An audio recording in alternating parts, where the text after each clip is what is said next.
दोस्तों, हाजिर हूँ मैं आज आपके सामने। मैं माज़रत चाहूँगा मेरे जो भी ऑडियंस हैं उनसे कि मैं पिछले 20 दिनों से यूट्यूब पे कोई भी वीडियो नहीं डाल पा रहा था, क्योंकि मैं भी खुद एक फ़िल्म की शूटिंग में बिज़ी था। काफ़ी गर्मी थी और दिन भर धूप में काम करने के बाद ये चेहरे की हालत हो गई थी। और फाइनली वो फ़िल्म 20 दिन के बाद कंप्लीट हुई और मैं फ्री हुआ तो मैंने सोचा कि आपसे बात करूं। तो आज मैं उस ड्रामे के बारे में बात करने आया हूं जिस ड्रामे का क्लाइमेक्स हो चुका है, यानी कि उसके आखिरी एपिसोड आ गए हैं। जी हाँ दोस्तों, वो पर्दे पे जो लड़ाइयाँ चल रही थी नूरबानो और नूरजहां के बीच, वो ख़त्म हुआ।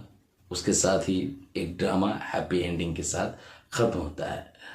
तो नूरजहां का लास्ट एपिसोड आ गया, आपने देखा होगा। तो आइए उसकी कुछ बातों पे गौर करते हैं। तो करो ना भाई, क्यों नहीं कर रहे? तो दोस्तों, ये एक ऐसा ड्रामा था जो अंडररेटेड था। बहुत ज़्यादा लोगों ने इसको उस तरह से देखा नहीं। अरे देवा!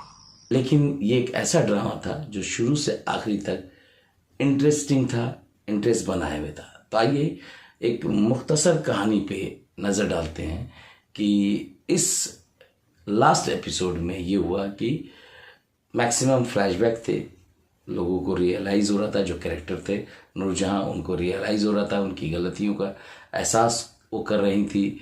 और उधर फ्लैशबैक चल रहे थे नूरबानो के, जो अपने वालिद को याद कर रही थी और उनसे किए हुए वादे याद कर रही थी और बदले की आग में वो झुलस रही थी। सेकेंड लास्ट एपिसोड में ही उन्होंने अपने राज खोल दिए अपने शौहर के सामने में, यानी हीरो के सामने में, जिसे वो कहती हैं कि मैंने साजिश के तहत तुम लोगों को अलग किया, जिससे वो शॉक्ड होता है। वहाँ उसका एक सवाल होता है, क्या क्या क्या क्या कि इस रिवेंज में मैं पिस गया, मैं अपने बच्चे से दूर हो गया। वहाँ पे एक कट होता है, उसके बाद फिर वापस ये लोग एक हैप्पी फैमिली बन करके जीते हैं। दूसरी तरफ दोनों भाइयों का, सफ़ीर का, हुमैद का, ये होता है कि वो भी अपनी वालिदा को छोड़ के जा चुके होते हैं, क्योंकि उनकी वालिदा ने जिस तरह से अपने बच्चों को पाला, लेकिन उनको एक गलतफहमी हो गई थी कि ये औलादें उनकी मिल्कियत है। लेकिन ये औलाद जब देखते हैं कि वो कहीं ना कहीं अपनी माँ की मोहब्बत में दूसरों के साथ, चाहे वो अपनी बीवी के साथ हो या अपनी छोटी सी बच्ची, उसके साथ नाइंसाफ़ी करते हुए नज़र आते हैं, तो वहाँ उनको लगता है कि अपनी वालिदा को अकेला छोड़ देना चाहिए। और कुछ माह बीतते हैं, तब उनको यानी कि नूरजहां को अपने बर्थडे में अपनी फैमिली की याद आती है और एक लेटर भेजती हैं और सबको बुलाती है। वहाँ सब लोग पहुँचते हैं, लेकिन नूरबानो नहीं पहुँचती है। थोड़ी सी सस्पेंस क्रिएट की गई है। 5 मिनट के बाद वो भी पहुँचती है और गाते हुए नजर आती है, happy birthday to you, happy birthday to you, happy birthday to you aunty. तो इस तरह से वहाँ पे सबका एक मिलन होता है और ड्रामा एंड होता है। तो दोस्तों, ड्रामा ओवरऑल बहुत अच्छा था। सब कुछ इसके हर एपिसोड अच्छे गए थे। बस इसे उस तरह से लोगों ने प्यार नहीं दिया जैसे बड़े स्टार के ड्रामों को दिया जाता है। बात तो सही है। लेकिन इस ड्रामे में कहीं इस तरह के कुछ लूप होल नहीं नजर आए, कुछ गलतियां नहीं थी। ड्रामा इंटरेस्टिंग था, हर एपिसोड अपना इंटरेस्ट बनाए हुए था और लोगों ने फिर इसकी तारीफें भी की। ये ड्रामा लोगों को पसंद आने लगा। दोस्तों, सब कुछ अच्छा रहा, लेकिन बस एक छोटी सी कमी रह गई थी इस ड्रामे में।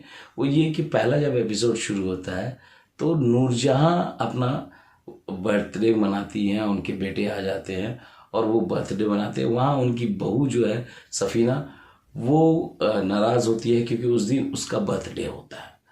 तो वो कहती है कि माँ का बर्थडे मना रहे हैं लेकिन मेरा नहीं। लेकिन जब क्लाइमेक्स में पहुँचते हैं तो शायद राइटर भूल गए हैं कि इस टाइम पे सफ़ीना की, यानी कि बड़ी बहू की भी मतलब बर्थडे होती है। तो लेकिन वो चुपचाप अलग घर हो गए, तो उसको लगता है ऐसा कि सारी खुशियाँ मिल गई हैं, अब बर्थडे मनाने की ज़रूरत नहीं है, बर्थडे को लेके इतना हंगामा करने की ज़रूरत नहीं है।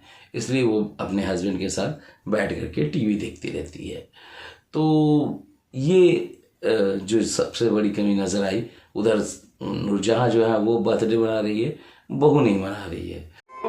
Good question, you are a good question. समझ में नहीं आया। तो ये थोड़ी सी कमी थी जो इस कहानी में, वरना सब कुछ अच्छा था, सारे लोगों ने अच्छा काम किया, सबा हमीद ने अपने किरदार को बखूबी जिया है और कुबरा खान ने वो टक्कर देते हुए नजर आई। बाकी जो कलाकार थे, बाकी जो एक्टर एक्ट्रेस थे, सब लोगों ने बहुत ही बेहतरीन काम किया है, ज़बरदस्त काम किया है। स्टोरी एक प्यारी सी फैमिली ड्रामा थी और लोगों को पसंद आई, और अगर आपने नहीं देखा तो इसे आप ज़रूर देखिए। सबसे बड़ी बात थी कि इस ड्रामे की कि एक घर के अंदर पूरे ड्रामे को रचा गया और इंटरेस्टिंग बना, लेकिन आउटस्टैंडिंग नहीं बन पाया। क्लाइमेक्स इसको बहुत जल्दबाजी में निपटाया गया, तो ये नज़र आता है। क्या बात है सर, क्या बात है सर, क्या बात, ये बात है जो सबसे बड़ी कमज़ोरी नज़र आई। कुछ और हो सकता था। अचानक 6 महीने या कुछ महीने के बाद जब लिखा आता है कि कुछ महीने के बाद नूरजहां को रियलाइज़ होता है, वो लेटर लिखती हैं, सब लोग आ जाते हैं। इतने दिन वो अकेली थी, जबकि पहले दिन से ही उनको रियलाइज़ होना शुरू हो गया होगा। तो ये शुरुआत में ही की जा सकती थी, और कहीं ना कहीं उनके बेटे का कैरेक्टर जो कर रहे थे तीनों बेटे, तो जस्टिफाई हो जाता है। इतने दिन उन्होंने माँ को अकेली छोड़ दिया, तो वो सब चीज़ें कमियां नज़र आती। ये सब क्या देखना पड़ रहा है, अच्छा है मैं अंधा हूँ। खैर, इन बातों को नज़रअंदाज करना चाहिए, कोई ऐसी बात नहीं है, लेकिन थोड़ी मेंशन करने लायक थी, इसलिए हमने मेंशन किया। तो ओवरऑल ड्रामा बहुत अच्छा है और इसकी पिक्चराइजेशन बहुत अच्छी है, और जो साजिश रचे गए हैं और जो क्रिएट कुबरा खान करती हैं, नूर बानो करती है, अब जो साजिश और अपनी सास के खिलाफ, ताकि वो उस फैमिली को अलग कर दे और अपने बाप का बदला ले सके।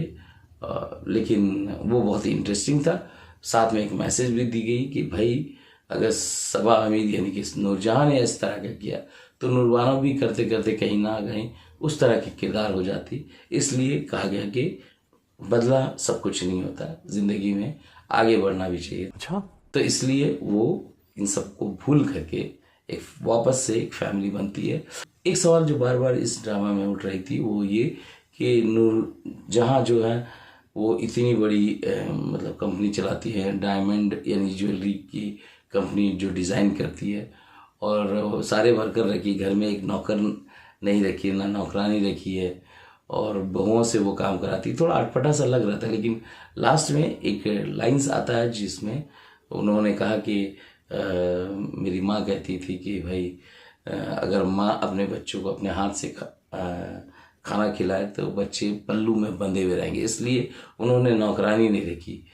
तो थोड़ा सा कन्विंसिंग लगा स्टोरी में, लेकिन सवाल फिर भी उठते हैं कि भाई नौकरानी रख लेती, खाना खुद अपने हाथ से खिला देती तो क्या चला जाता है, नौकरानी बाकी काम तो कर देती, बहुओं से नहीं कराती तो इतना ड्रामा नहीं होता। खैर, ये ड्रामा है, इसलिए ड्रामे को रचने के लिए कुछ पॉइंट को उठाया जाता है, तब कहानी आगे बढ़ती है। अगर ये कहानी में अगर नौकरानी होती तो बहुओं के साथ इतना टॉर्चर भी नहीं होता, तो कहानी आगे बढ़ती नहीं। ओवरऑल यही बातें थी इस ड्रामे की। एक अच्छा ड्रामा था, आप ज़रूर देखिए। अगर आप कुछ सवाल को नज़रअंदाज करते हैं तो ये ड्रामा आपको बहुत अच्छा लगेगा। इसी तरह की बातें मैं लेकर आता रहूँगा, मेरे साथ बने रहिए। मैं मिलता हूँ आपको अगले वीडियो में एक नए ड्रामा के साथ। कुछ खट्टी मीठी बातें करेंगे, मेरे साथ बने रहिए। मेरे चैनल को सब्सक्राइब कर दिए, लाइक कीजिए, कमेंट ज़रूर कीजिए कि आपको मेरा वीडियो कैसा लगा। तो अलविदा दोस्तों, अपना ख्याल रखिए, लव यू ऑल।